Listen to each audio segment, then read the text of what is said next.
Buenas tardes. En mi opinión, una de las muchas ventajas y beneficios de los estudios sobre los que hoy hemos estado y ayer hemos estado hablando, teorizando, reflexionando, exponiendo, es que a diferencia de otros análisis, de otros informes que quizá toma la cuestión religiosa como meramente un sujeto de análisis, un caso de estudio,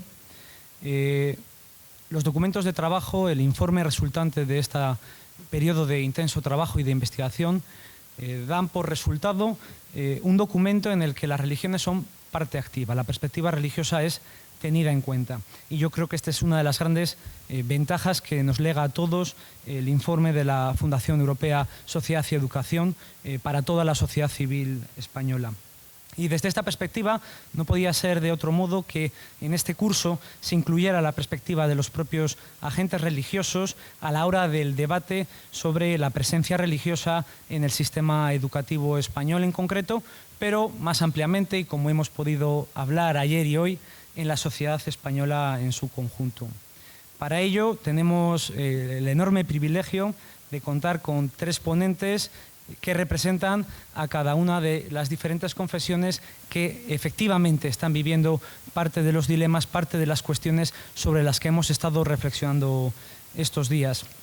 Tenemos en nuestra mesa el privilegio de contar con Monseñor Luis Argüello, secretario general de la Conferencia Episcopal Española desde el año 2018 y obispo auxiliar de Valladolid desde el año 2016, archidiócesis a la que su vida, su formación, su actividad pastoral ha estado vinculada a lo largo de una trayectoria que abarca desde sus primeros estadios de formación con los hermanos de las escuelas cristianas, con la Salle, institución en la que yo también estudié y tengo el privilegio también de haber estudiado con los hermanos de las escuelas cristianas, la licenciatura en Derecho, el trabajo como profesor en Derecho y posteriormente toda su carrera pastoral y diocesana.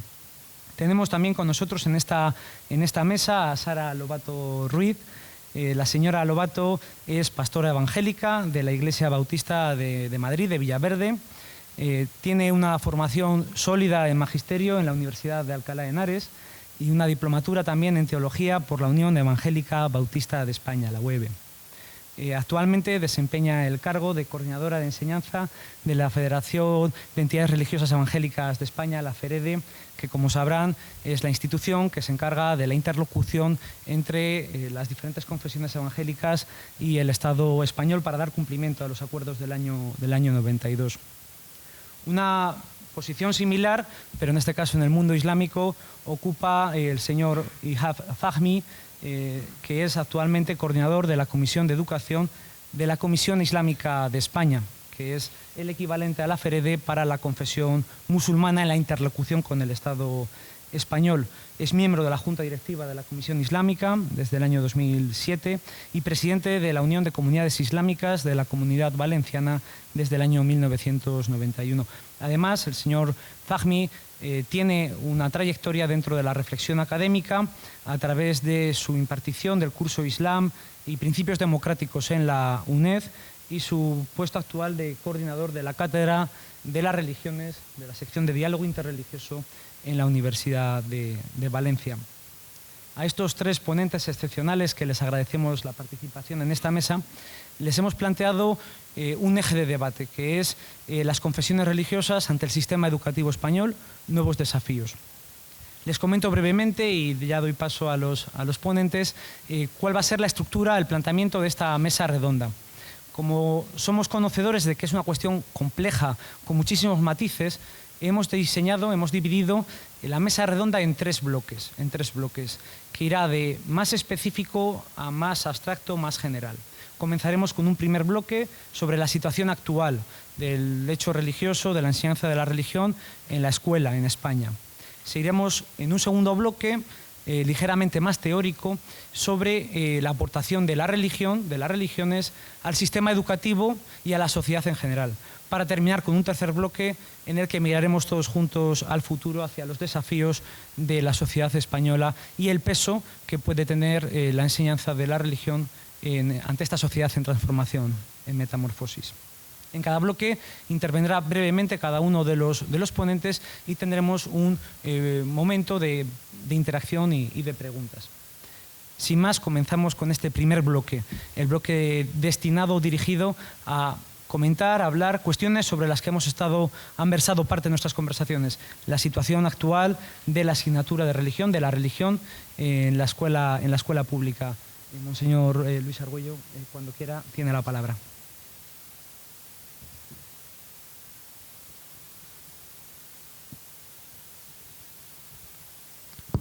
Ya. Buenas tardes y expreso mi agradecimiento por poder participar en este curso. He tenido la posibilidad de estar desde esta mañana y sentirme muy estimulado por las diversas intervenciones que ha habido, ¿no? Que creo que verdaderamente pertenecen a un ámbito universitario, con lo que la universidad quiere decir. Por apuntar alguna cosa, ¿no?, para nuestro diálogo, yo creo que la situación del hecho religioso y su eco en la acogida en el sistema educativo español vive un momento singular. Digamos que cada época tiene su singularidad y a nosotros nos está tocando vivir una en la que, por una parte, yo creo que vivimos eso que de una u otra manera estamos llamando un cambio de época. Y en ese cambio de época aparecen desafíos singulares de todo tipo. Algunos de esos desafíos tienen que ver con la comprensión de lo humano. Y cuando decimos la comprensión de lo humano, yo creo que tenemos que decir, o podemos decir, desafíos que tienen que ver con el sentido de la existencia, desafíos que tienen que ver con el amar y ser amado, desafíos que tienen que ver con el hacer, con la actividad, con el trabajo. Con el trabajo porque el cambio de época está suponiendo una revolución tecnológica en la que la forma de concebir el trabajo y la actividad está transformándose de una manera singular. En el amar y ser amados porque la afirmación tan fuerte de la libertad, de la autonomía, de la independencia, está creando dificultades para entender bien lo que pueda ser el amor y lo que desde ahí, yo creo que en la comprensión de las grandes tradiciones, significa también la familia y la acogida de la vida en un momento de invierno demográfico singularísimo, especialmente en nuestra sociedad occidental. Y cómo no, el sentido de la vida. La semana pasada leía yo una entrevista que le hacían a Edgar Morin, justamente en el día que cumplía 100 años. Y este gran conocedor, ¿no?, de la vida europea, ahora residente en el norte de África, pues dice, ¿no?, en el final de su existencia, dice él, cumpliendo 100 años, es legítimo que uno pueda decir que está en el final de su existencia, que el momento es un momento oscuro y de incertidumbre. Entonces, en este sentido yo creo que acoger las grandes tradiciones, las tradiciones religiosas, tiene una importancia grande, no solamente para hablar de Dios, sino para, hablando de Dios, subrayar la dignidad de lo humano, que sin duda aparece, bueno, como si no amenazado, sí tan revuelta en la situación actual, ¿no? En este sentido, como no, a nosotros nos parece que la presencia del hecho religioso y la reflexión racional, y subrayo esto, sobre ello, en el ámbito académico, tiene mucho que ver con una propuesta que todas las leyes educativas, en sus introducciones, en sus exposiciones de motivos, siempre insisten. Siempre se apuesta por una educación integral. Siempre se habla por preparar personas que puedan afrontar los desafíos. Y nos encontramos en este momento viviendo todo este tiempo con una sucesión de leyes educativas.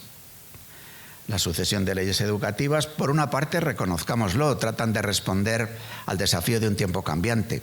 Por otra, quizás desgraciadamente, tienen que ver con las lógicas de los intereses de los partidos.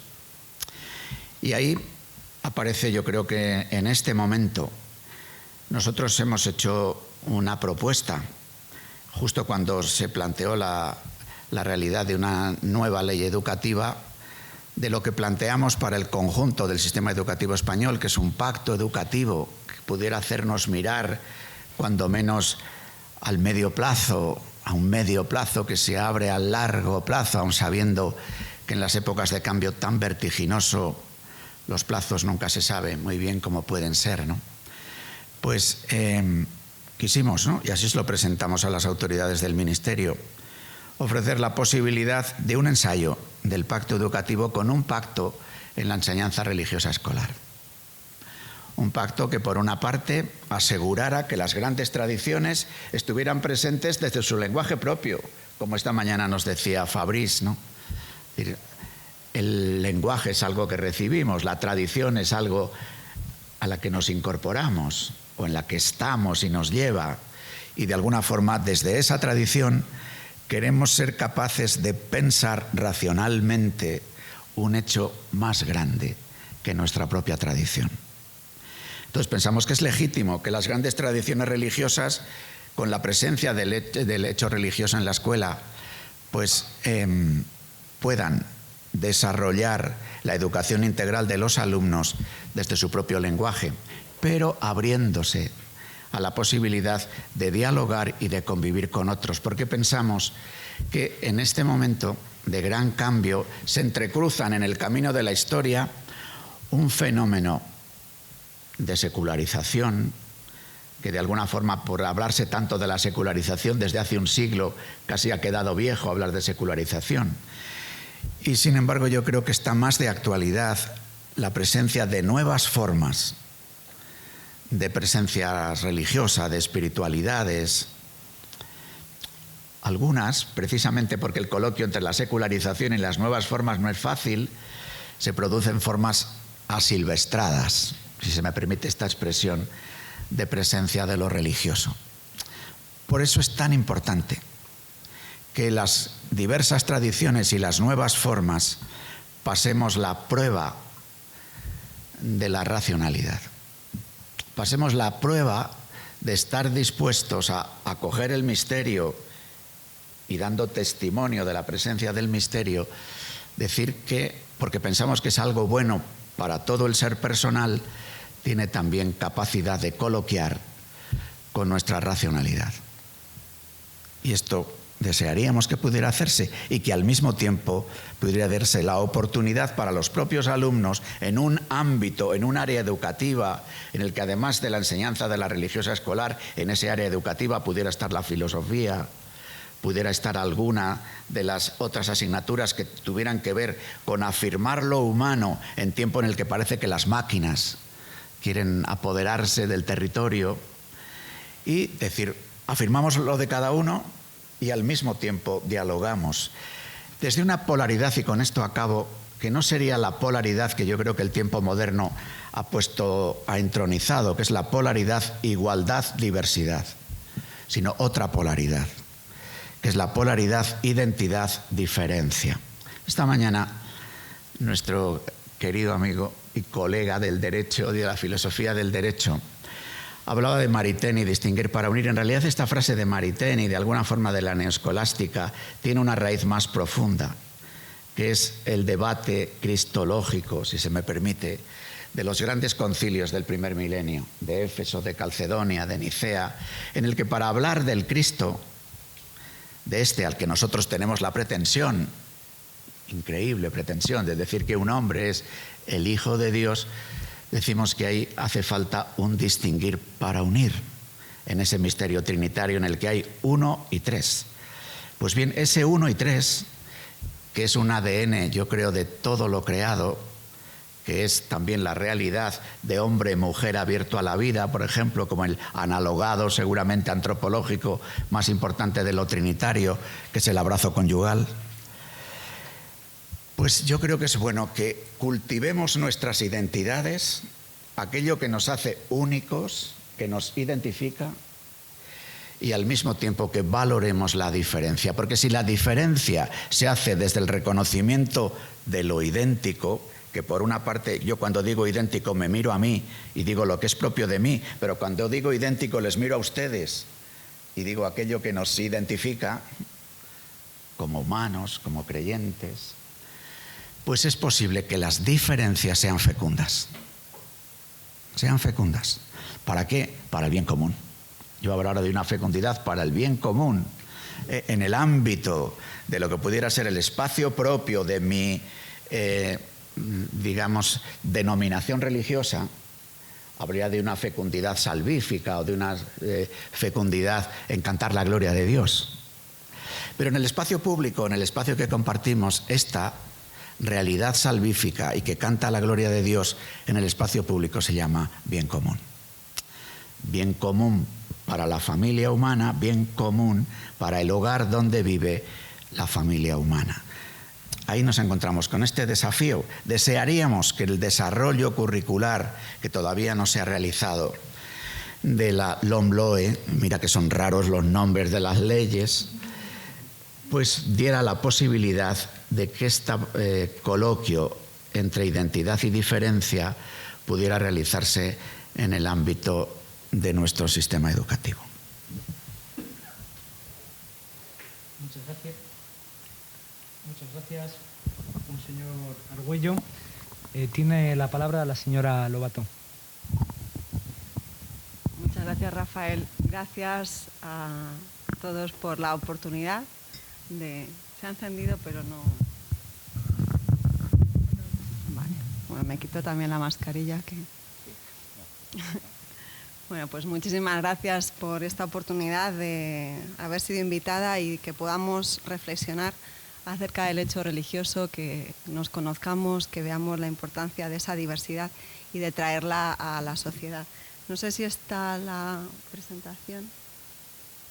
En ese sentido de trabajo conjunto y de visibilización de las religiones y de las diferentes opciones confesionales, cuando hablábamos de estos nuevos desafíos, planteábamos un poco partir de la situación actual. Es muy probable que muchos de los que estéis aquí no conozcáis la situación actual de la enseñanza religiosa evangélica. Entonces, simplemente unos pocos datos para que podáis pues conocer dónde está implantada, qué número de profesores, alumnos y centros atendemos. Y en ese sentido, bueno, pues ahí tenéis un mapa de España en el que los centros están impartiendo religión evangélica y, bueno, y algunos datos de este curso 2020-2021. Alumnos tenemos unos 20.897, centros 1.037 y profesores 300 profesores.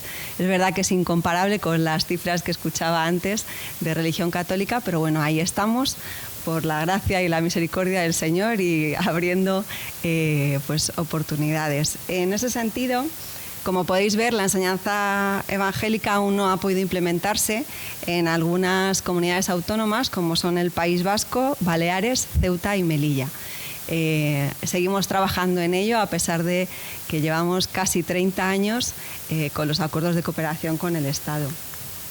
En este sentido he hecho una pequeña valoración de estos datos que desde, bueno, se podría haber hecho de 10 años atrás, pero no quería cansaros. En estos últimos 6 años, pues cómo ha crecido la enseñanza religiosa evangélica aquí en España. Y desde el 2015 pues se ha incrementado un 50,19% el número de alumnos. En cuanto al número de centros, se ha incrementado en un 33,63% y en cuanto al número de profesores, también se ha incrementado en un 26,05%. En ese sentido, la enseñanza religiosa evangélica en España sigue creciendo, pero somos conscientes de que requiere de visibilización y normalización en el cumplimiento de las leyes de educación y las leyes religiosas. Nos vemos muchas veces en la necesidad de recordar a los centros que las leyes educativas establecen que la oferta de la diversidad de las religiones tiene que hacerse por ley. Es decir, que tienen la obligación de ofertar todas las confesiones religiosas y luego es optativo para los alumnos el cursarla o no. Pero por desgracia nos encontramos muchas veces luchando con que aparezca la posibilidad de que los padres marquen la casilla de religión evangélica en los impresos de matrícula. Bueno, 30 años, pero 30 años tratando de educar y de visibilizar y normalizar esta realidad. En este sentido, pues como imagino que sabréis, los contenidos de la enseñanza religiosa evangélica se centran en las enseñanzas y principios de Jesús en la Biblia, especialmente el estudio de su vida y ese modelo también de vida para los niños y niñas, adolescentes y jóvenes. Y el currículum, como sabéis, pues está adaptado en este momento a la LOMCE, que tendremos que trabajar en una nueva adaptación a la LOMLOE. Y en todas las etapas, en infantil, primaria, secundaria y bachillerato, pues planteamos en todos ellos la importancia del respeto a la dignidad humana, como planteaba Monseñor. El respeto de la dignidad, la libertad y la convivencia del ser humano como creación y objeto del amor de Dios. Entonces, desde infantil ya trabajamos esos contenidos dentro del currículum porque entendemos que para que tengamos una sociedad conocedora del hecho religioso, más tolerante y más diversa, es imprescindible que desde la infancia trabajemos estos valores.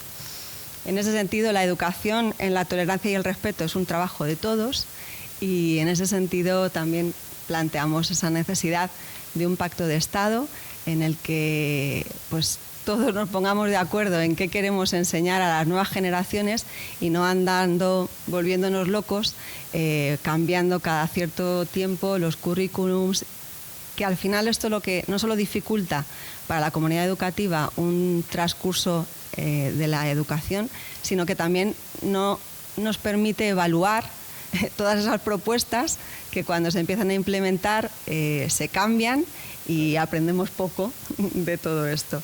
Entonces, bueno, esa es un poco la situación actual de la enseñanza religiosa evangélica, pero agradecemos mucho esta oportunidad, este estudio, estos informes son magníficos para concienciar a nuestra sociedad de la importancia del hecho religioso y de que sigamos dialogando, que sigamos trabajando juntos para que consigamos esta sociedad tolerante, diversa y que aprendemos a respetarnos de verdad con nuestras diferencias, pero si no hay diferencias no puede haber respeto.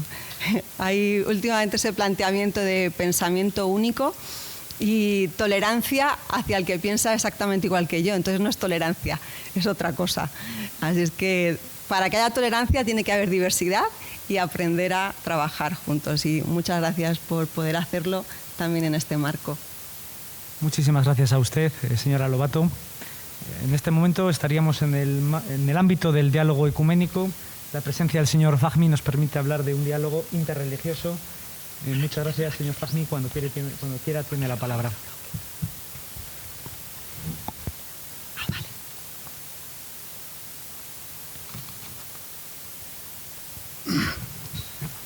Buenas tardes.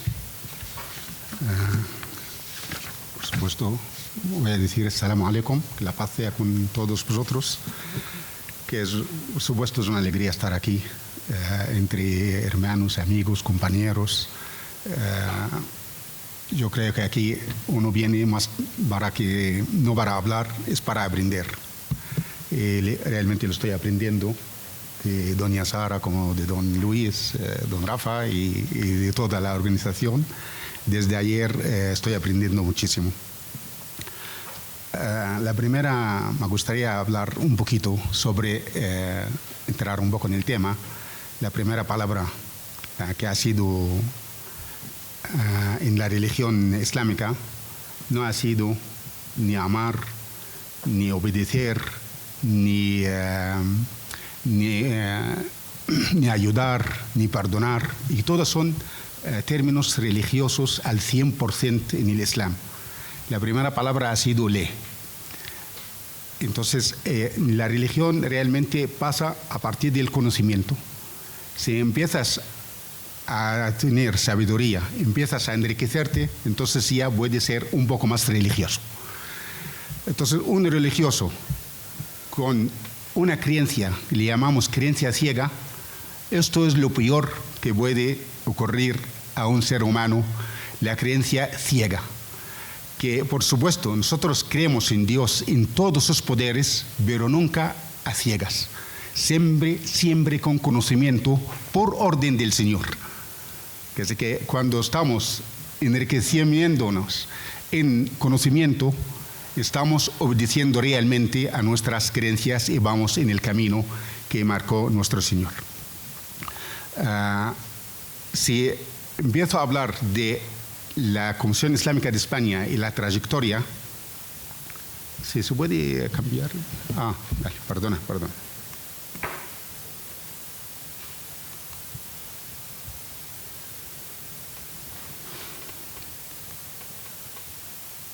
Bueno, para recordarme que es una buena oportunidad que estamos en los mejores 10 días del año para los musulmanes, que estamos en una estación muy importante y yo creo que también es una bendición estar con vosotros o estar con ustedes en estos ámbitos académicos. Hablamos de la religión y de la enseñanza religiosa entre los centros de enseñanza, da igual que sean públicos, concertados o privados. Porque en estas obras, quien obra en estos días, es como la recompensa es por el año entero. ¿Por qué? Porque son 10 días muy importantes en la vida de los creyentes, los musulmanes. Si hablamos ya de la trayectoria de la Comisión Islámica de España,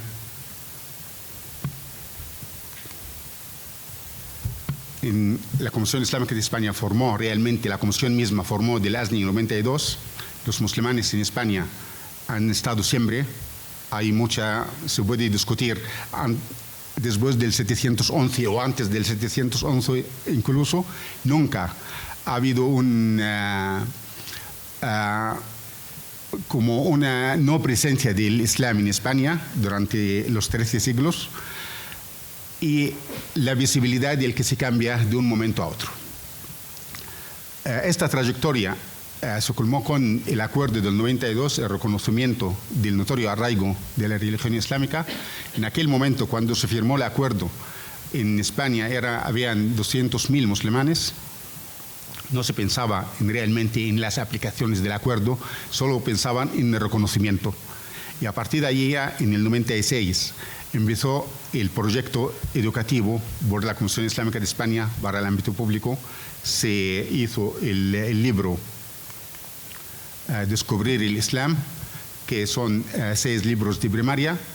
Al principio eran la editorial Santa María, SM, después el editorial actualmente es ACAL, que estamos también ahora mismo negociando con ellos para los libros de infantil, porque lo tenemos en digital, pero no lo tenemos en libros físicos y en secundaria y bachillerato. Los profesores de la religión también lo mismo, que no se ha empezado de una cantidad. Realmente cuando se firmó el acuerdo eran 0 profesores. Hasta el año 2000 no entraba ningún profesor en el ámbito escolar. Y a partir de ahí, ya, desde el 2000, hemos tenido los primeros profesores y actualmente alcanzamos casi 100 profesores. No son 100, son unos 94 con plaza y después otros para sustituciones. La formación de los profesores en la Comisión Islámica de España es algo tan importante porque el que va a enseñar, porque la religión es muy amplia, el currículo el que va a enseñar tiene que ser específico y siempre estamos hablando de valores compartidos. Nunca hablamos de una enseñanza religiosa, puramente religiosa, en las escuelas. Incitamos a las comunidades islámicas a enseñar la religión en las casas primero y en las mezquitas después. Es decir, primero tener una casa bien formada para enseñar la religión y transmitirlo correctamente, y después en la mezquita un apoyo de la escuela de fin de semana. esto es la religión realmente como enseñamos. En el ámbito de la escuela, el que queremos no es cuestión de enseñar la religión, es eliminar cualquier signo de desigualdad. O el niño se siente menos valorado. Los niños captan muchísimo y los estudios que habéis publicado sobre el abandono escolar, le estaba leyendo en nacional, en extranjeros, duplican y triplican en el abandono escolar en temprana edad. Y por supuesto las razones que estaban puestos, razones de desfavorables, la mayoría son razones económicas, pero también la razón de la falta de la enseñanza de la religión o la falta de el chico, el chaval o la niña se siente igual de valorada como sus compañeros es un elemento muy, muy importante.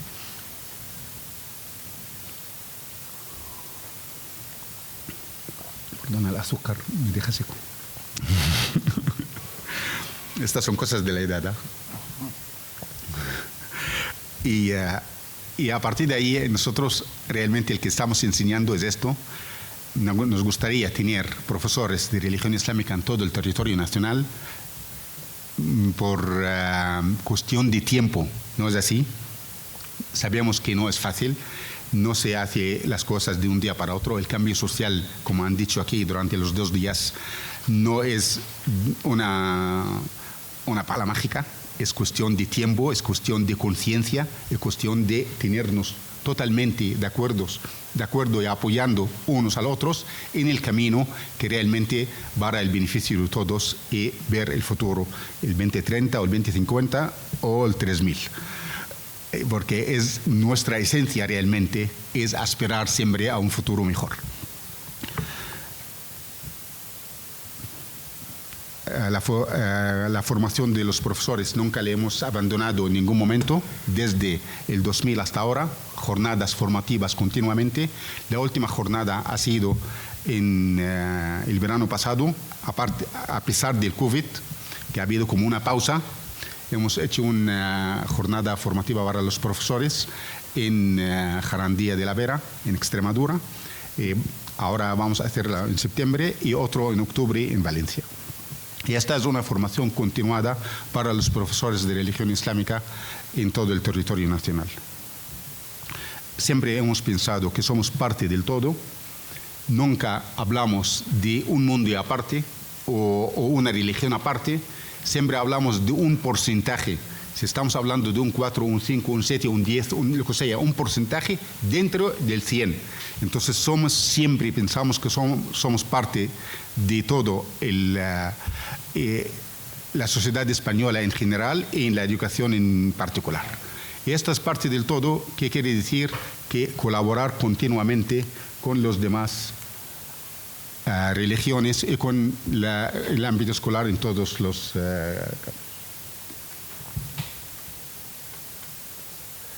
hablamos de los musulmanes. Para hablar de esta del parte del todo somos conscientes de muchas cosas. Primero, no todos los musulmanes son españoles, ni todos son inmigrantes extranjeros. Tenemos un porcentaje de inmigración, un porcentaje nacional. Esto nos obliga a trabajar a 2 bandos. Un bando para la integración y otro bando para el notorio arraigo que realmente le tenemos. Y esto hace la Comisión Islámica de España, cuando está formando los profesores o está indicando el trabajo en el camino, estamos hablando siempre de estas 2 cosas. Queremos que los niños recién llegados a España no se sienten desplazados ni rechazados en ningún momento. Y los niños nacidos que llegan a estudiar al máximo de su potencia. Nunca abandonan el colegio por sentir menos valorado en cualquier momento. Y cuando hablamos de inmigrantes, muchas veces la idea nos viene a la cabeza directamente que los musulmanes como fuesen la mayor parte de la inmigración en España. No es así. La primera parte de la inmigración es la religión católica, y la segunda la protestante y ortodoxa, y la tercera es la religión islámica. Y este es un estudio Miguel Osorio, aquí le tenéis la diferencia para quien quiere después verlo detalladamente. Yo puedo hablar mucho, cuando me digas paro. Sí, está perfecto. Vamos a hacer luego los bloques, también va a poder usted. Vale, perfecto. Gracias. Muchísimas gracias a los tres ponentes. Yo creo que entre las diferentes cuestiones que han ido poniendo en valor... vale. Muchísimas gracias a los tres ponentes. Entre las diferentes cuestiones que han ido poniendo en valor a lo largo de sus intervenciones, destaca que de una u otra manera los tres han aludido a la idea de pacto, a la idea de colaboración, que nos sitúa en coordenadas y en términos muy distintos a cómo a veces se desarrolla este debate en la esfera política española.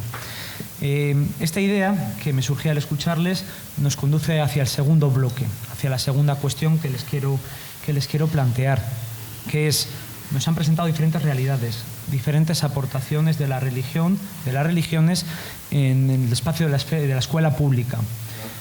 La pregunta que surge es: ¿cuál, en su opinión, es la contribución que hacen las religiones con su presencia en el espacio público en general y en el marco de la educación en particular? Y a la luz del informe presentado por Juan Carlos Rodríguez y por Víctor Pérez Díaz, ¿cómo se podría articular esa palabra de decir que las religiones tienen algo importante que aportar en estos dos ámbitos a aquel porcentaje de personas que creen que las religiones no deberían tener ningún tipo de palabra ni en la esfera pública ni en la esfera educativa? ¿Qué cabría decirles? Monseñor Luis Argüello.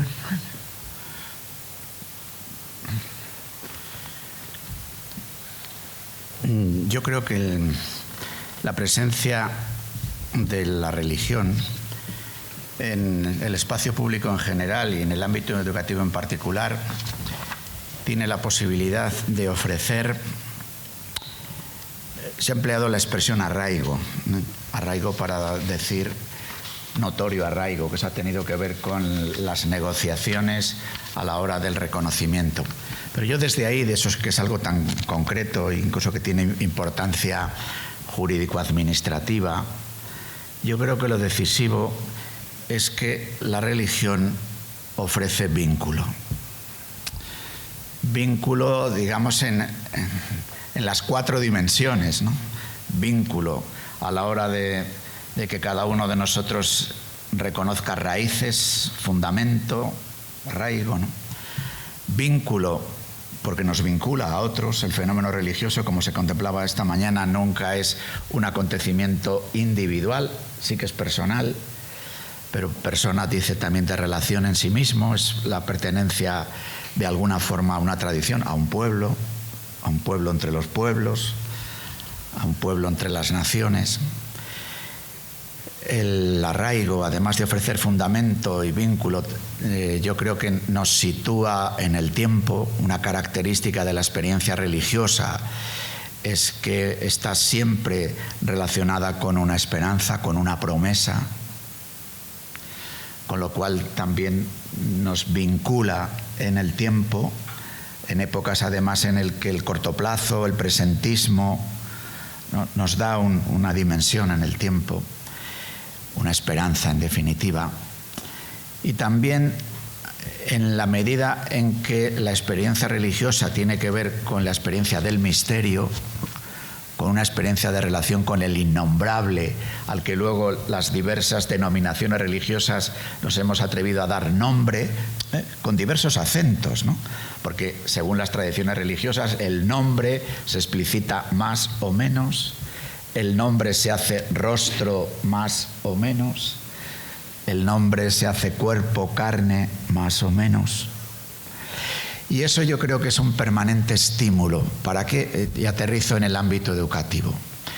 Yo creo que una de las características del tiempo de cambio y del desafío del llamado paradigma tecnocrático es que la razón lleva ya una temporada larga de tiempo reducida a su ámbito instrumental, con una capacidad potente de medir, pero quizás ha perdido esa pasión por la búsqueda de lo que la trasciende. Por decirlo además en una terminología clásica, por aquello que la trasciende en lo que la metafísica clásica llamaba los trascendentales, ¿no? La verdad, el bien, la belleza, la unidad, la comunión. Entonces la razón se siente desde ahí espoleada.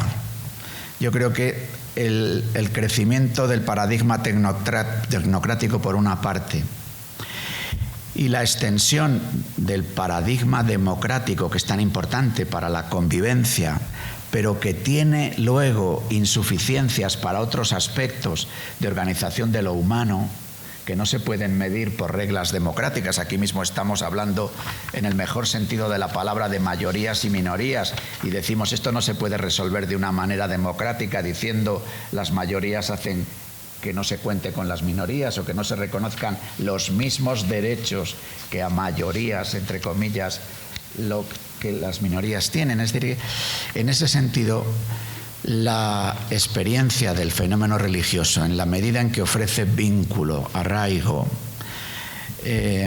conciencia de ser pueblo, de estar situados en el tiempo, de vivir también de una manera diferente la propia vinculación con el territorio, con el espacio, y en ese sentido, para las propias experiencias religiosas, el situarse en el ámbito educativo, como también señalaba Ihab, ¿no?, que supone este esfuerzo de la reflexión racional, de buscar entender y también ser comprendido por los otros, ¿no? Yo creo que eso es una aportación grande siempre, pero en este momento de gran importancia, ¿no? Es verdad que a veces uno se encuentra en los propios coloquios que a los creyentes, sobre todo los que piensan que haber llegado a una situación de secularización es haber llegado como una especie de mayoría de edad y decir ya dejamos atrás los cuentos de mi abuela y ahora podemos vivir en una mayoría de edad, hace que hablar de tradición, voy a citar a Gustav Mahler, sea como hablar de las cenizas.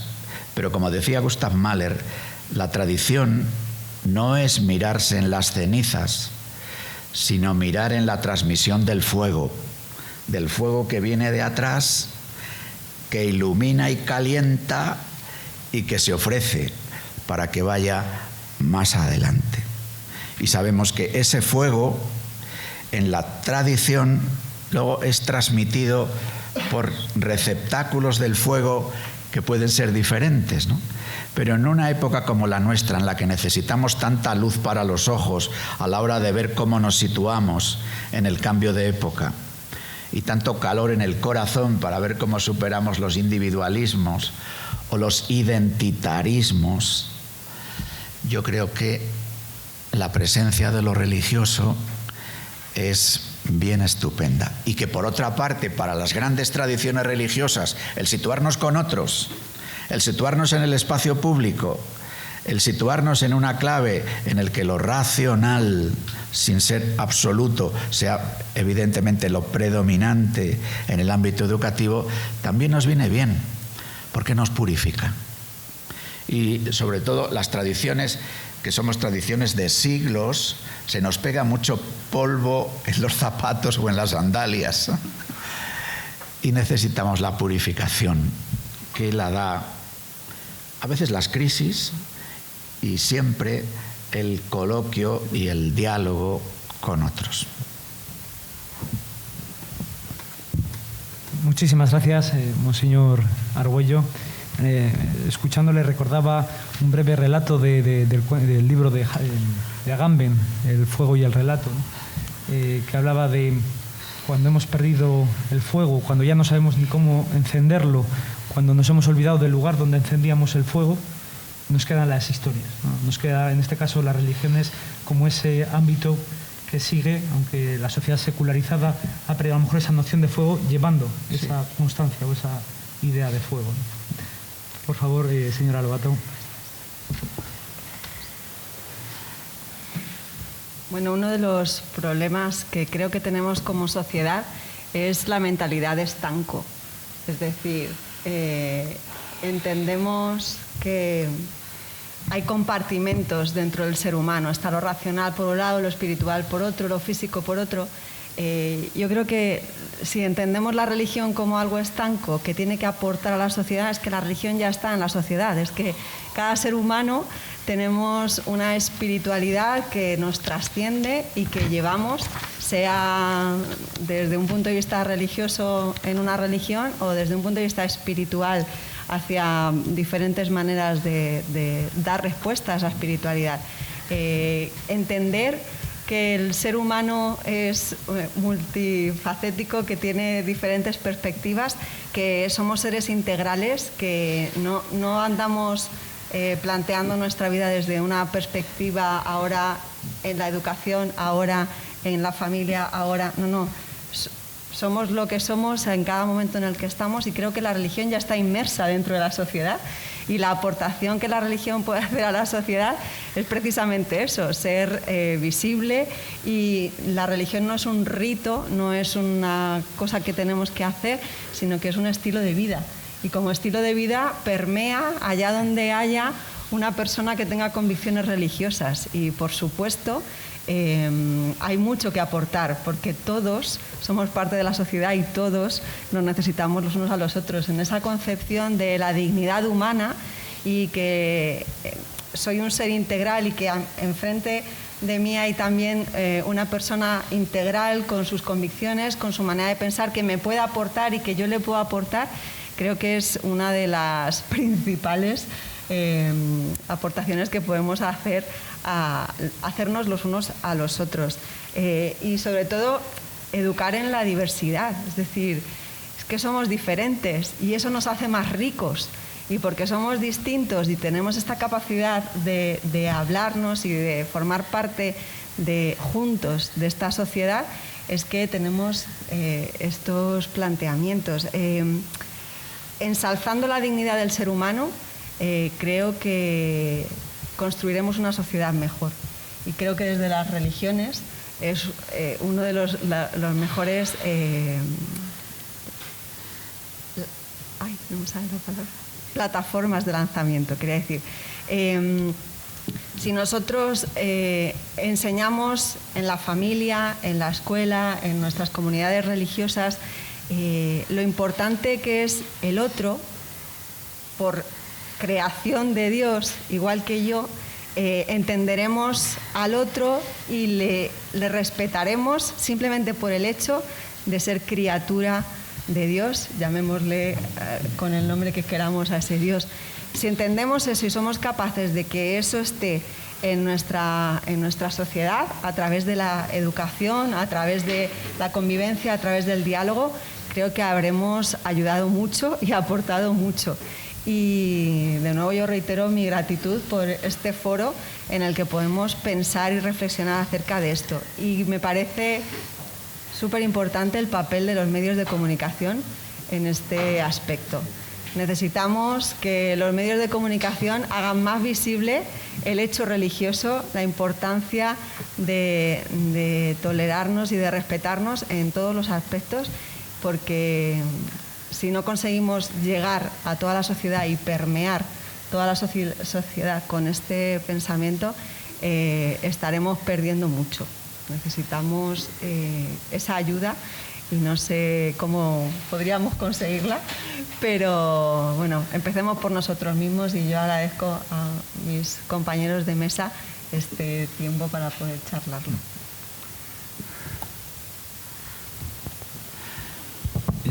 Al hilo de lo que dice Sara, y perdón que interrumpa ahora, yo creo que desde este mismo elogio de la diferencia, decía yo, de la diversidad, yo creo que es bueno también reconocer la diversidad de ámbitos. Es decir, que dentro de ese deseo de podernos encontrar, y yo estoy de acuerdo, es decir, que si uno es creyente se manifiesta en todas las dimensiones de la vida, pero no es lo mismo esa manifestación en la barra de un bar, que es tan importante en nuestra cultura española, que en un aula. Es decir, que el aula, ese contexto, tiene sus propias reglas de juego para expresar lo que somos. Como evidentemente es distinto y debemos de respetarnos los ámbitos de nuestros espacios de culto o de alabanza o de adoración o de estudio.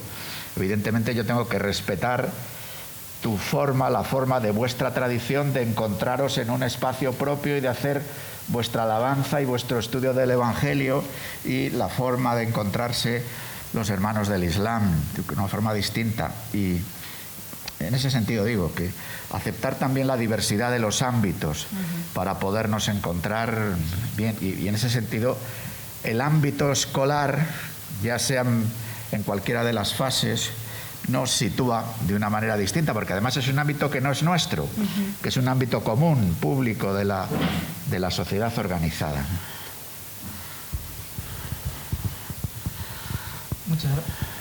Muchas gracias. No sé si la señora Lobato quiere comentar algo de lo que señalaba Monseñor Argüello. Lo planteaba desde la perspectiva de la pregunta del marco más amplio, sacándolo fuera del espacio educativo. Por supuesto, estoy plenamente de acuerdo en que cada espacio tiene sus propias normas y sus propias reglas.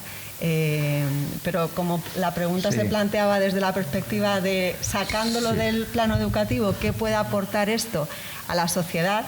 Pues hablaba de esa perspectiva integral del ser humano.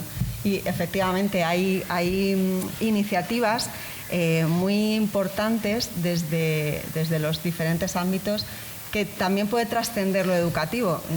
No lo había dicho, pero desde Diaconía, que es una de nuestras fundaciones que llevan el ámbito social, hemos conseguido integrar lo que tiene que ver con el ámbito educativo y sacándolo de ahí para ayudar en el absentismo escolar desde las comunidades religiosas, ¿no? Desde nuestras iglesias, trabajando con el centro educativo y con los ayuntamientos, pues para dar clases de refuerzo, ayudar a niños que están en peligro de exclusión social y ahondar un poco con esta interrelación de los diferentes agentes sociales, que además también nuestra sociedad, hemos visto en la encuesta que le gusta que efectivamente lo que decimos que creemos lo llevemos a la práctica, y que si decimos que amamos a nuestros semejantes, pues que de verdad se vea una coherencia y colaboremos no solo en el ámbito espiritual, sino en el ámbito social, que la persona siga creciendo. O sea, esta interrelación pues habla de no tener una mentalidad estanco, sino esta necesidad de estar interrelacionados con los diferentes agentes dentro de la sociedad. Sí, con ese respeto a la diversidad de cada una de las esferas sociales que señalaba Monseñor, es cierto que posiblemente este sea una de las grandes aportaciones de la religión, tanto al espacio público como a la educación, el recordatorio del carácter integral del ser humano, de la persona. Frente a esa tendencia a compartimentalizar al hombre unidimensional. La religión va a ese ser humano, qua persona. Muchas gracias por los comentarios. No sé si el señor Fahmy, antes de su pequeña intervención sobre la presencia, la aportación de las religiones en el espacio público, en la escuela, quiere añadir algo a las cuestiones señaladas por el resto de respondentes. Sí.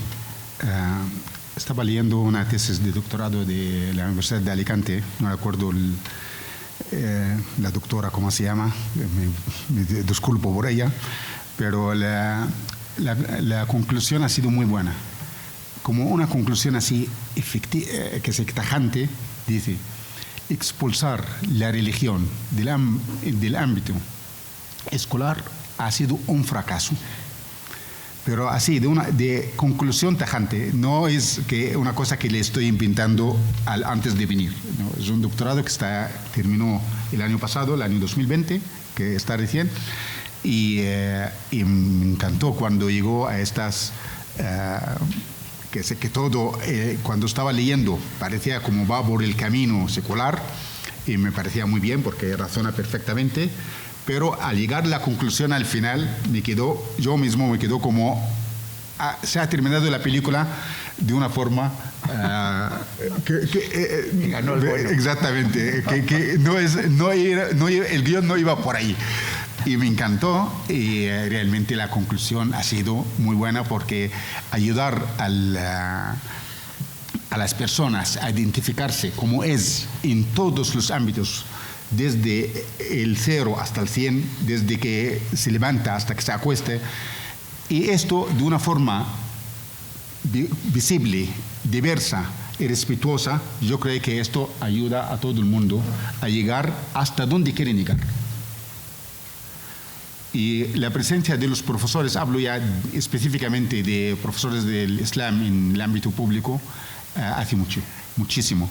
Primero derriban muros, que he tenido llamadas de directores y de jefes o jefas de estudio hablando que no se vaya la profesora del centro porque ha hecho mucho trabajo, nos ha hecho cambiar totalmente nuestra opinión sobre la materia y nos ayudó como clases de refuerzo a nuestros alumnos en muchas materias, aparte de que no es solo las clases de la religión, y todo esto yo creo que ha sido una aportación muy positiva en el ámbito público.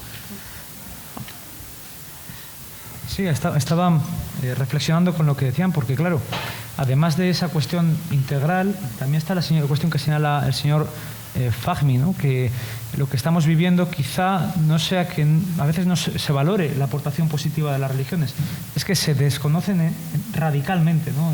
El hecho religioso, incluso la cultura religiosa, lo que hace a veces muy difícil tanto el planteamiento del valor social, del valor público, el entendimiento de nuestro mundo, porque ya el otro día recordaba, estaba con una amiga en el Museo del Prado, investigadora, y no me supo decir los 4 evangelistas a la hora de estar en el Museo del Prado. Claro, ya no es solo lo que señala usted desde la aportación del conocimiento, de la formación integral, sino que actualmente el estado, ¿no?, del conocimiento religioso en la escuela, claro, esto con los 4 evangelistas, pero si ya decimos la diferencia entre las diferentes iglesias evangélicas o entre Sunna y Shia, etcétera, claro, es muy grave, ¿no?, la situación, ya más allá incluso del nivel de la formación integral. El nivel del conocimiento es también complejo, ¿no? Complejo en esta sociedad secularizada que estamos viviendo, aunque con matices. Voy a plantear, si les parece, el último bloque y así dejamos tiempo para el diálogo con el público, un tiempo amplio. Claro, también en el informe se subrayaba y se evidenciaba este cambio profundo que está viviendo la sociedad española, una sociedad que, con todos sus matices, con el término de la secularización, pero que el número de personas que al menos se declaran no creyentes, ateas, agnósticas, se ha aumentado. El desconocimiento de lo religioso, lo que llama alguna socióloga francesa la esculturación católica, la esculturación ha aumentado, no solo en la cifra de matrimonios católicos que evidenciábamos ayer, sino en el conocimiento básico, ¿no?, de lo que señalábamos, el conocimiento más básico. En esta sociedad que además, como evidencia esta propia mesa, se ha hecho diversa en lo cultural, en lo religioso, mirando a futuro, ¿cuál puede ser el papel, la aportación de la religión a esta sociedad? En cambio, ¿qué puede aportar o qué puede contribuir, cuál puede ser la contribución de las religiones a los desafíos sociales que estamos viviendo? Usted lo señalaba, señor Fahmy, ¿no?, como a veces el desconocimiento conduce a la radicalización de las personas. Es lo que llama Olivier Roy la santa ignorancia. La santa ignorancia. Que se reviste de ropajes religiosos, pero que en el fondo no comprenden lo que es lo religioso. Bueno, en toda esta sociedad, en estos desafíos de cara a futuro, ¿cuál puede ser el rol del fenómeno religioso? Con este bloque, después de este bloque, comenzaremos el diálogo con los asistentes. Tiene Monseñor Argüello, si quiere. Sí, vamos, yo creo que me había referido algo de esto en la anterior intervención, ¿no?, de esa aportación de arraigo, de espolear la razón y demás, ¿no? Pero vamos, yo creo que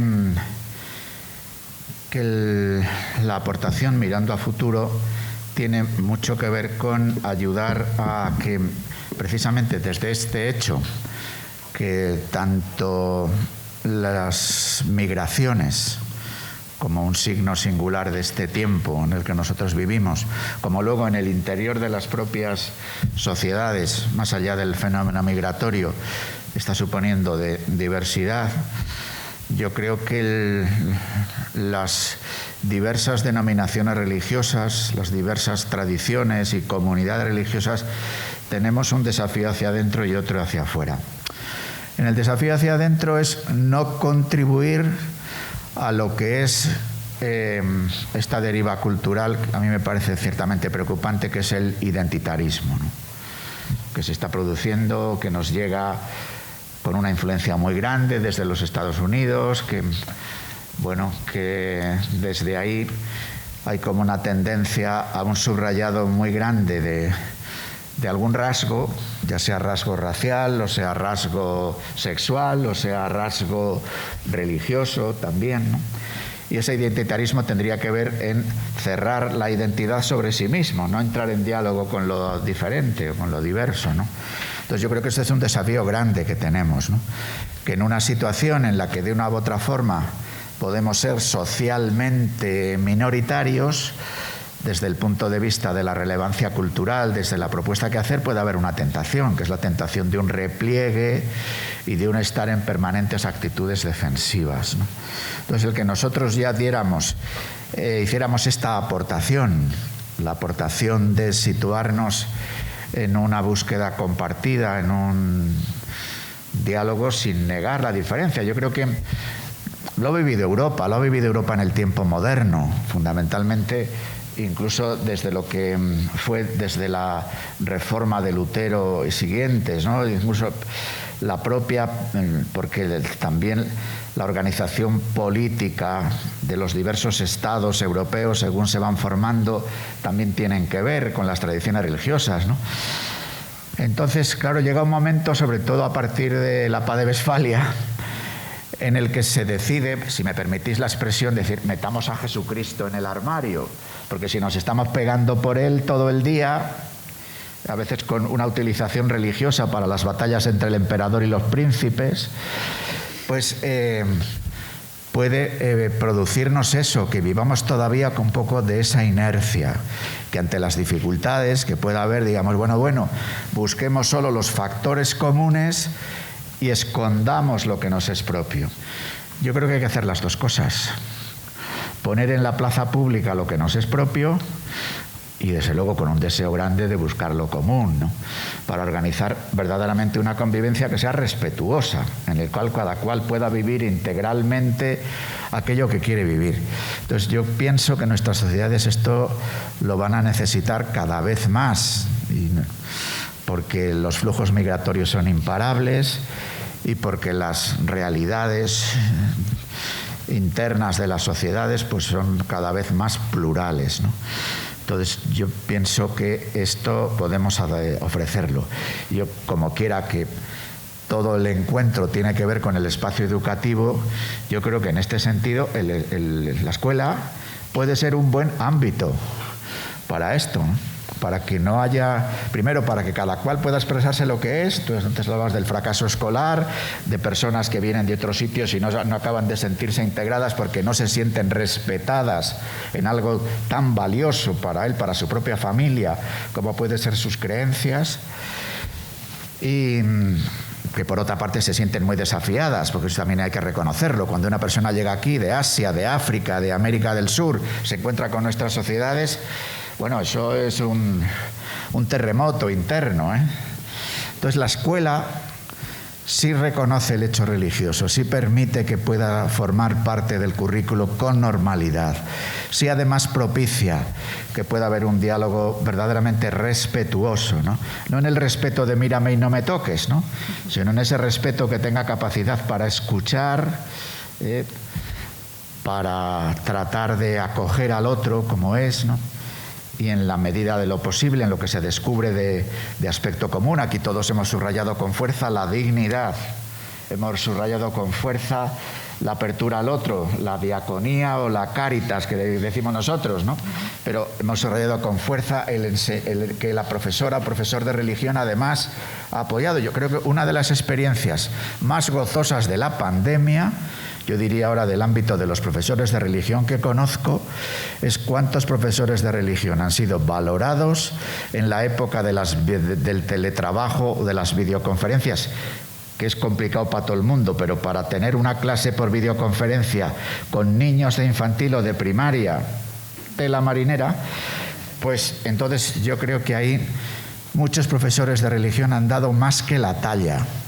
a la hora también de eso mismo, del apoyo escolar, de las familias que no tenían instrumentos digitales y que se ha tratado de favorecer, ¿no? Entonces yo creo que en estas líneas, pues la aportación que podemos hacer a nuestras sociedades tan complejas es bien importante. Buen viaje, amigo. Sí. Vale. Muchas gracias. No, y además, aparte de lo que señalaba de en estos tiempos de pandemia, cuánto ha sido valorado el profesorado de religión, también por la experiencia de muchos compañeros, de muchas compañeras, y que a lo mejor no lo hemos hablado, cuántos han sido valorados los profesores de actividades extraescolares de carácter pastoral y religioso. Por supuesto. En muchas ocasiones han sido casi el único espacio que han tenido para hablar, para conversar, para debatir de lo que está pasando, y en otros espacios no han podido plantar esa pregunta, ¿no?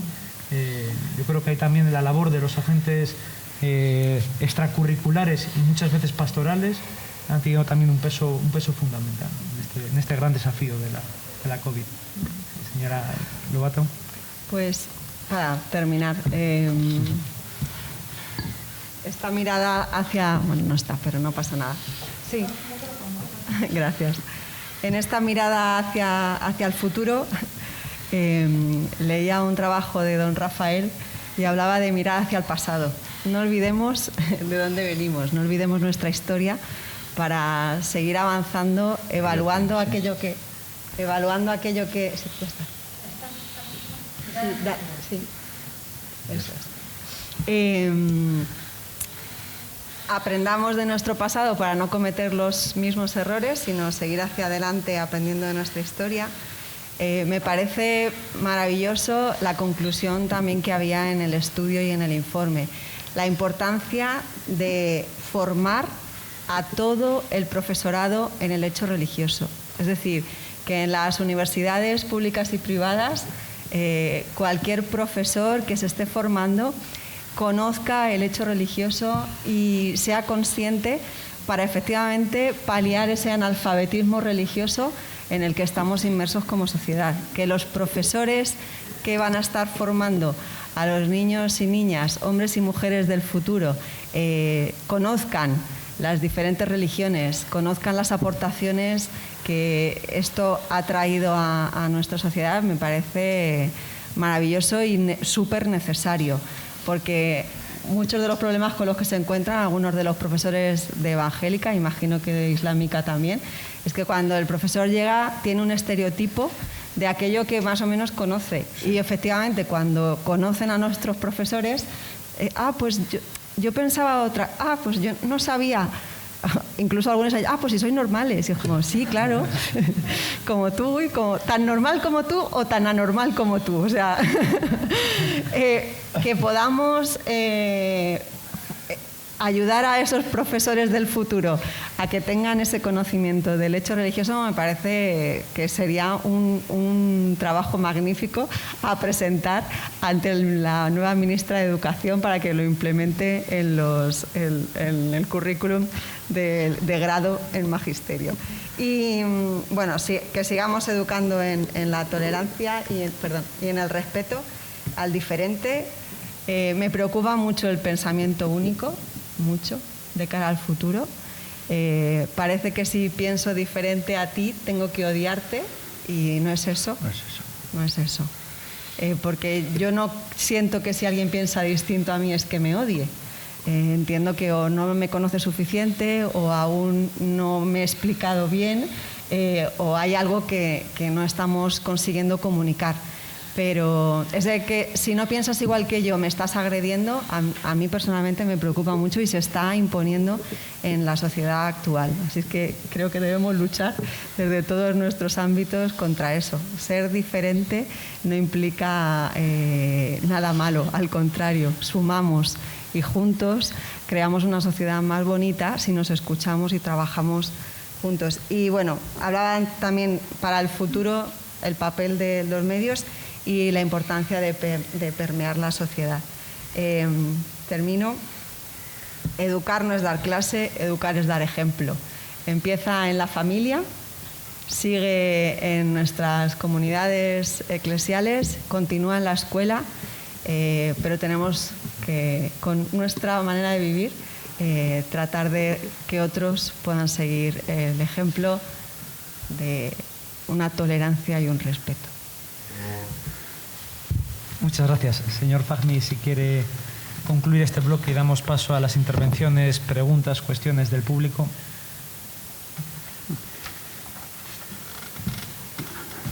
Yo voy a ser más breve aún, que el futuro para mí, o para la visión que me gustaría que lo tengamos todos, que las minorías salgan de su burbuja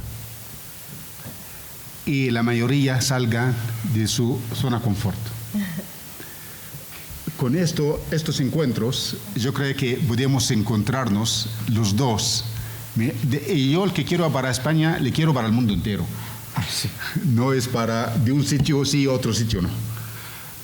Salimos la minoría de su burbuja, porque la mayoría de las minorías viven en una burbuja, y la mayoría de las mayorías viven en una zona de confort como no hay nadie más que ellos.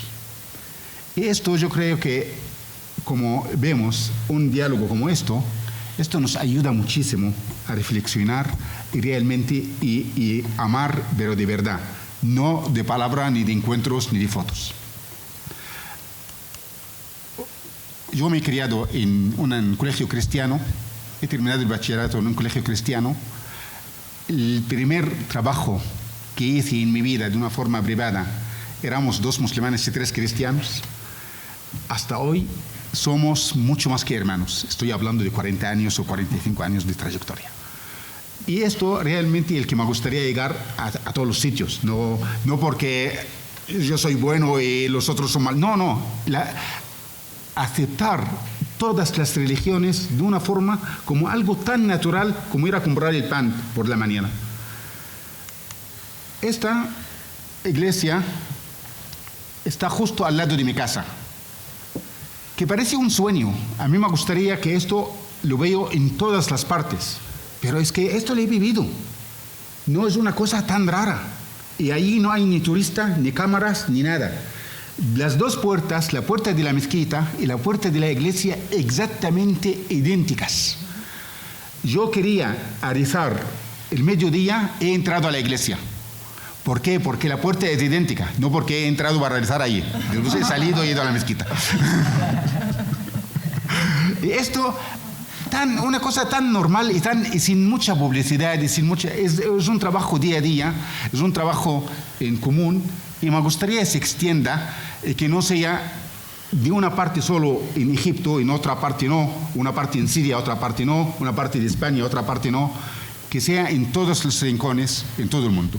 Esta sí es mi visión, o nuestra visión, yo creo, en los 3, en el futuro, para una relación de valores, un futuro realmente de valores, y esto nos ayuda hasta para combatir toda la corrupción en la tierra. Hablamos de todo ya, hablamos de plástico, hablamos de daños, hablamos de conservar nuestros bienes comunes para las futuras generaciones. Muchísimas gracias. Muy buen broche. La fotografía del doctor Al-Tayeb, del gran imán de Al-Azhar y el Papa Francisco, en ese documento sobre la fraternidad humana, que es un texto precioso y que yo creo que en buena medida está en el espíritu de lo que hemos estado hablando hoy, un diálogo entre religiones, entre confesiones religiosas cristianas, pero con la mirada puesta en todo el mundo, ¿no? Un diálogo que no es solo un diálogo henchido entre las propias religiones, sino que es un diálogo abierto a ese tercero que es la propia sociedad. Es el turno del público, de los asistentes, para que puedan lanzar sus comentarios, sus preguntas, sus opiniones, sus cuestiones a nuestros ponentes.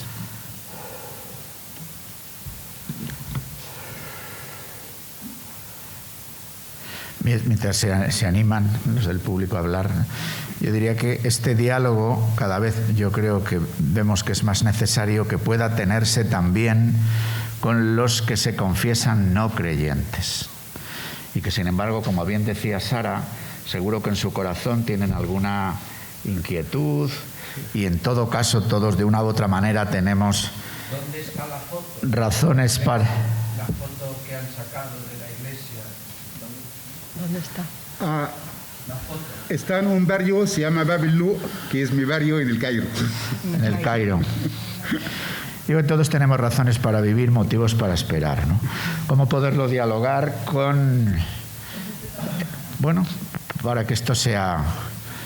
realmente contribuyamos a una sociedad en la que la convivencia, que es un dato ineludible, sea algo más que vivir unos al lado de otros, sino que tengamos la capacidad de crear el bien común. En el texto al que se ha hecho referencia se habla de fraternidad y de ciudadanía.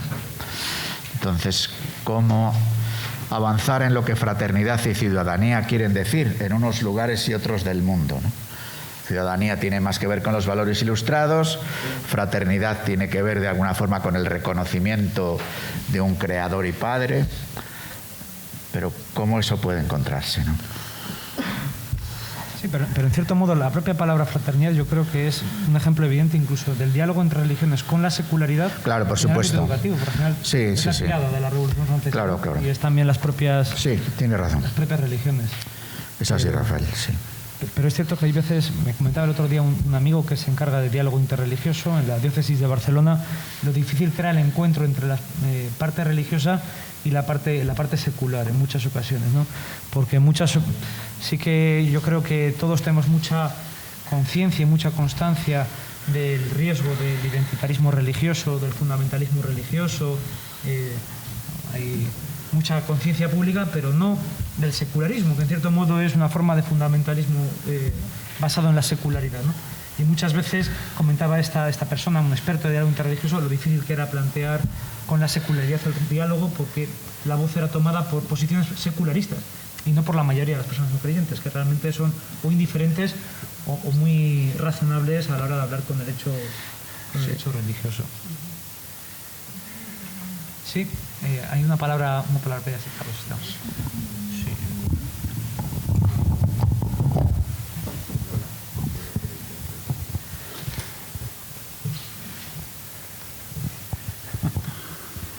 Pues brevemente, el agradecimiento y la felicitación por este encuentro, porque me parece que es un símbolo de diálogo, es un símbolo de ese deseo de futuro, ver esta foto que estamos viendo todos aquí, ¿no? Así que enhorabuena a los que lo han hecho posible.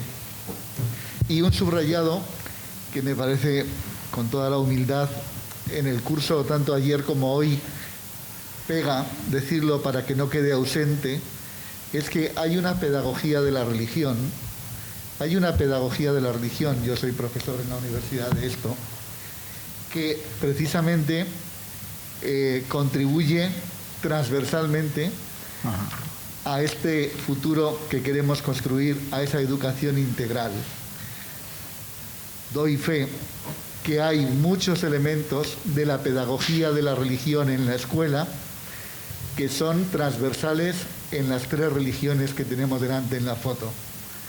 Doy fe, creo en ello y quiero poner de manifiesto que si el encuentro es posible en la sociedad, el encuentro es posible en la democracia y en la ley, en la filosofía, como hemos ido viendo, también en la pedagogía.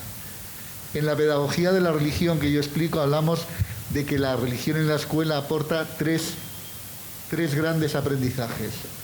Aprendizajes culturales, y culturales significa entender el patrimonio, la herencia, el legado, la tradición, entenderlo, pero en una sana pedagogía no solo es recibir, sino recibir críticamente para seguir construyendo en dirección clara a la dignidad humana de todos, todas. Por tanto, hay una primera aportación cultural, hay una segunda aportación ética y social. En buena pedagogía de la religión siempre se enseñan los valores, pero no solo los valores y las actitudes, también los porqués y las motivaciones que hacen posible que los valores sean valorados por las personas. Y en esos valores tenemos esa fraternidad humana que se ha dicho desde Abu Dhabi, desde Fratelli Tutti, que ya nos une a todos los que confesamos en Dios en una casa común como futuro. Y hay un tercer elemento de esa pedagogía de la religión, que son los aprendizajes vitales y de sentido. Esta mañana se apuntaba, quizá esta es la peculiaridad más peculiar de lo religioso de las religiones. Pero ¿quién aporta, quién otorga esos elementos que dan sentido a las vidas y que han dado sentido a tantos que nos han precedido en la fe y en la fe de nuestros padres? Esos aprendizajes vitales y de sentido constituyen el tercer elemento, que no me extiendo, pero ahora, en este marco y con lo que hemos escuchado esta tarde, déjenme citar lo que el sistema educativo se plantea como competencias clave, que esta mañana también se decían. De las 8 que Europa ha rehecho en 2018, no se queden con las primeras, que eran más económicas. Quédense con las de 2018, que están humanizadas. Y en 2018 solo cito y termino las 4 últimas. Competencia personal, que el alumno devenga en persona. Competencia ciudadana, la construcción de la ciudadanía global. La segunda de las 4 últimas. La tercera, emprendimiento, que el personal siempre se va a la economía, pero el primer proyecto que tiene que emprender el alumno es su propio proyecto vital, su propio proyecto de persona, el propio proyecto quizá de familia, del entorno. Y cuarto, conciencia y expresión cultural. Y fíjense que es el ámbito público el que habla aquí, es Europa, la fría y vieja Europa, y habla de conciencia y expresión cultural, porque toda la importancia que tiene la cultura solo lo es porque expresa un significado, una idea, una creencia en el lenguaje de esta mañana. Por tanto, el sistema educativo hace hueco a una pedagogía de la religión que es posible plantearla transversalmente en todas las confesiones religiosas. Muy bien. Bueno, yo quería aprovechar esta mesa de lujo para manifestar una preocupación y pedir consejo, ¿no? Estamos desarrollando con Porticus, y gracias a su empuje y a su preocupación por la mejora de las personas y de la educación, un proyecto sobre, ellos llaman The Whole Child Development. Lógicamente María es la que nos lo podría explicar mejor. Yo, en fin, me estoy aventurando como colaborador de ellos, ¿no? Entonces, en ese proyecto trata de contemplar la visión de la educación desde una educación holística, integral, en las que estén todas las dimensiones de la persona de una manera armónica. Y el reto es la armonía de todas las dimensiones. Es una antropología rica, muy completa. Y ellos claramente formulan dentro de esas dimensiones, en armonía con todas, la dimensión espiritual. Nosotros hemos tratado de hacer eso realidad en el ámbito público, de la escuela pública, de áreas desfavorecidas, iniciando una primera acción a través de la formación de los propios equipos directivos, concibiendo un liderazgo para la educación integral. Cómo uno dirige un centro educativo en el ámbito público de una área desfavorecida en las que estén presentes todas esas dimensiones. Bueno, pues estamos ultimando la fase de la evaluación del programa, después de 2 años de trabajo, en fin, no me voy a extender, y de tratar de llevarlo a la práctica. Entonces nos percatamos de que ha habido un gran avance en todos ellos, pero que en la evaluación, precisamente la dimensión espiritual, reconociendo su importancia, aparece no tan alta valorada como el resto. Es como si hubiera un desconocimiento acerca de lo que da de sí esa dimensión espiritual, las manifestaciones que puede tener, la riqueza que entraña. Y a veces cuando desde algún punto de vista práctico, compartiendo con los equipos directivos, nos muestran algún avance, más bien van hacia el mindfulness o una actividad de yoga, una actividad tal, que están bien y todas contribuyen al desarrollo espiritual, ¿no? Pero viendo la riqueza y la trascendencia de lo que hoy nos estaban reflejando aquí desde las diversas confesiones religiosas y entendiendo la dimensión espiritual de una manera más trascendente y con más calado, claro, y cómo eso influye tanto positivamente, quería pedirles un consejo de cómo hacer y seguir en el proyecto para que esa dimensión espiritual realmente juegue con armonía con el resto de las dimensiones y tenga un mayor calado en el ámbito concreto de la escuela pública donde estamos en estos momentos trabajando. Si podían recibir alguna pauta, alguna cosa que nos ayudara en ese sentido. Bien, a mí a bote pronto lo que se me ocurre, ¿no? La dimensión espiritual es sin duda ninguna una dimensión de la persona. El asunto es cuando se ve solo como un movimiento interno de la propia subjetividad. Porque la experiencia de lo religioso supone de una u otra forma enlazar esa dimensión que está en cualquiera de nosotros con un tú, con un misterio que se nos acerca, con un don que recibimos, ¿no?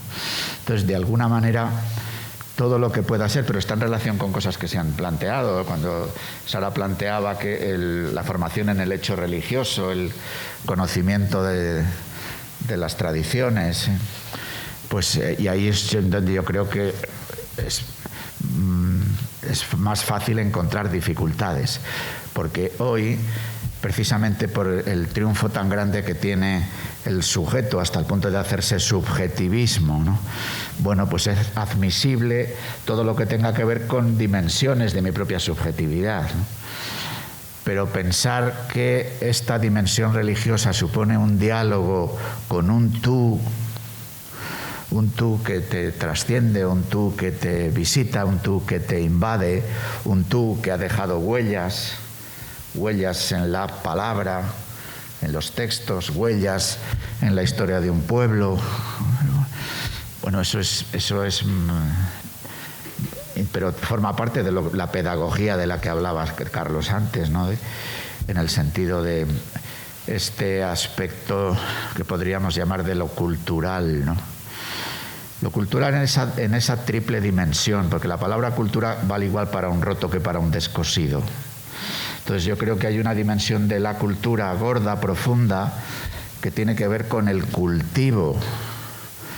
Digo que es una de las competencias, cultivarse para poder ser persona. Luego hay otra dimensión de cultura, que serían las culturas, que son las diversas expresiones que a lo largo de la historia y de los territorios pues han surgido precisamente desde ese cultivo. Y luego hay productos culturales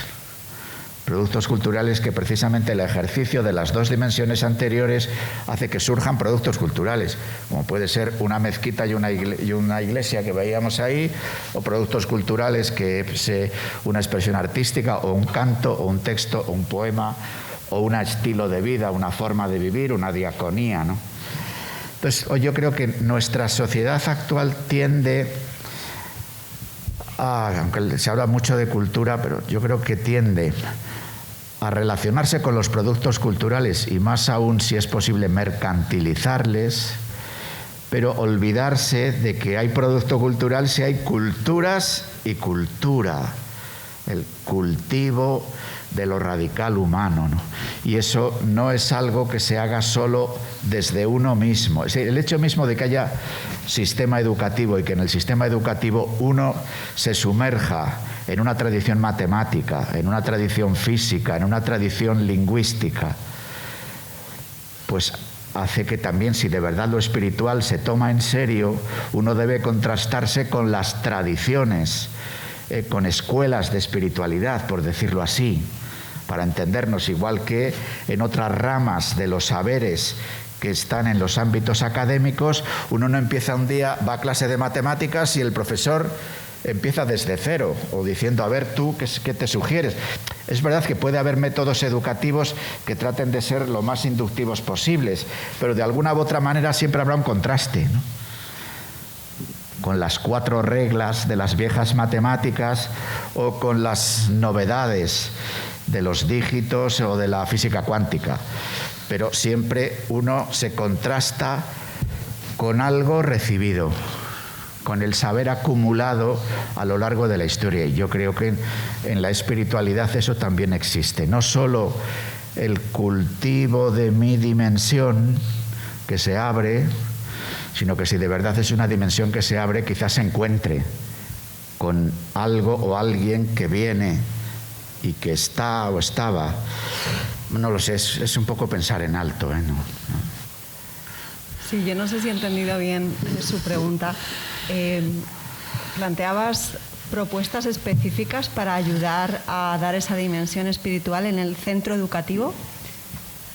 A ver, yo creo que algo que se podría plantear, igual que se usa el mindfulness, la meditación y cosas así, o el yoga, el enfrentar también a los niños, en este caso, con las preguntas del ser humano y de lo trascendente, y sobre todo trabajar la existencia de cosas aunque no las vemos, porque mucho del planteamiento científico de nuestra sociedad súper racional parte de que lo que no puedo ver, no puedo medir, no existe. Pero si a los niños les educamos en que hay muchas cosas que existen, aunque no las veamos y que las podemos sentir, como puede ser el viento, como puede ser el amor, como puede ser todo este tipo de situaciones, creo que también a ellos les ayuda a abrir una perspectiva trascendente de aquello que no puedo, que no cabe en mi manipulación, pero que sí que está allá en el, y eso podría ser, así a bote pronto se me ocurre interesante, y de esa relación con el ser divino a través de la oración, del rezo, de una relación de proximidad con el ser que nos trasciende, creador, no sé, luego ya cada uno desde su perspectiva, pero se me ocurre así a bote pronto.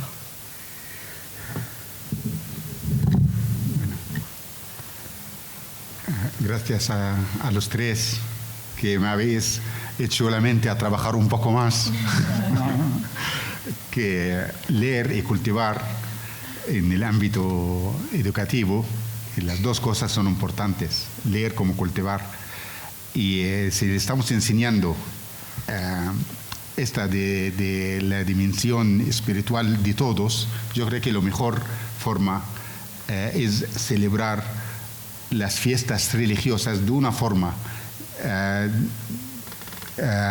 con la dimensión de conocer al otro, porque todos los calendarios en nuestras culturas son señales religiosas. Y esto se le puede aprender todos, de uno al otro, de una forma fluida, sin de enseñar. No es de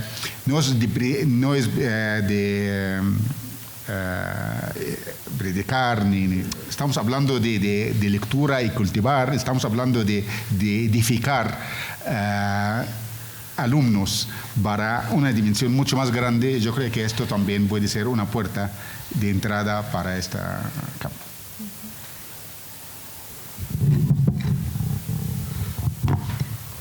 Me parece que tenemos que ir concluyendo porque el acto de clausura va a ser inmediatamente a continuación.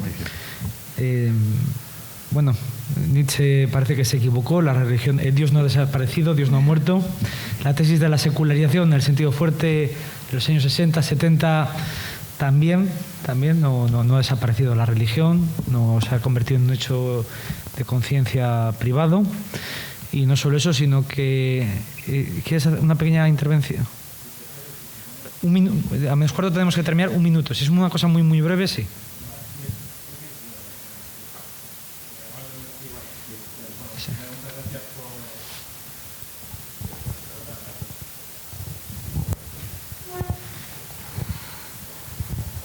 Primero, muchas gracias por vuestro tiempo y por hablarnos de algo tan interesante. Y bueno, yo soy estudiante de Derecho en la Universidad de Alcalá, me falta por hacer el TFG en materia de Derecho Eclesiástico y por eso me interesa hacer esa pregunta. También he tenido la oportunidad de hacer mis prácticas en la Fundación Pluralismo y Convivencia. Y como nos han mostrado aquí la importancia del diálogo entre las distintas religiones, ¿no? Me gustaría saber si hay también esa cooperación a la hora de tratar con la administración, puesto que compartís problemas comunes, por ejemplo, la fe y en la Comisión Islámica en temas de educación, como habéis visto. Entonces, no sé si actuáis conjuntamente a la hora de tratar con los colegios, o también temas como, por ejemplo, la asignación tributaria, que también compartís, el aparecer en el IRPF, o temas de internamiento. Me gustaría saber si hay esa cooperación también a la hora de tratar con la administración. Bueno, como sabéis, hay diferentes ámbitos en los que sí se colabora. De hecho, ahora no recuerdo cómo se llama la comisión, pero hay una comisión que establecen desde la Fundación Pluralismo y Convivencia, en la que participan todas las entidades religiosas y que sí que se llevan algunos temas ante el Estado. Hay dentro del organigrama del Estado, ahora hay una subdirección general de asuntos religiosos en el que se convoca esto. Es verdad, por ejemplo, en este año hicimos un escrito conjunto, las diversas denominaciones, porque a lo largo del año, aunque lo dice la propia legislación, que se debería de consultar a los que participan en estos ámbitos sobre todo lo que afecte al culto y sobre determinados proyectos de ley, en concreto proyectos de ley que afecten a la educación o que afecten a la dignidad del ser humano. Hemos vivido en este último año montones de regulaciones del culto, una ley de eutanasia, una ley de educación, y no ha habido tal consulta. Es verdad, siempre con las disculpas de la pandemia. Tampoco hay que extrañarse mucho, porque tampoco se ha consultado al Consejo de Estado en alguna de estas leyes, que es más gordo. Pero quiero decir que el ámbito existe para poder dialogar entre nosotros y además dialogar con la administración pública en estos ámbitos, pero quien tiene la puerta de la convocatoria, me refiero a este ámbito público, es la propia administración. Si la administración no convoca, pues que luego se pueden producir diálogos bilaterales o esta carta común de recordar a la administración que en estos ámbitos debería, cuando menos, de haberse, informado, consultado. Luego esas consultas no son vinculantes, es decir, que luego el Estado puede hacer lo que le parezca, pero por lo menos escuchar la voz ante tantas legislaciones que las diversas denominaciones religiosas nos hemos visto afectados por esta legislación, y que por el hecho de pensar distinto no significa que haya odio a la legislación o lo que fuere, ¿verdad? Pero eso sí que existe el ámbito de poder, cuando menos, colaborar en este aspecto. Pero existe también esta realidad, de facto, por lo menos la realidad del último año y medio.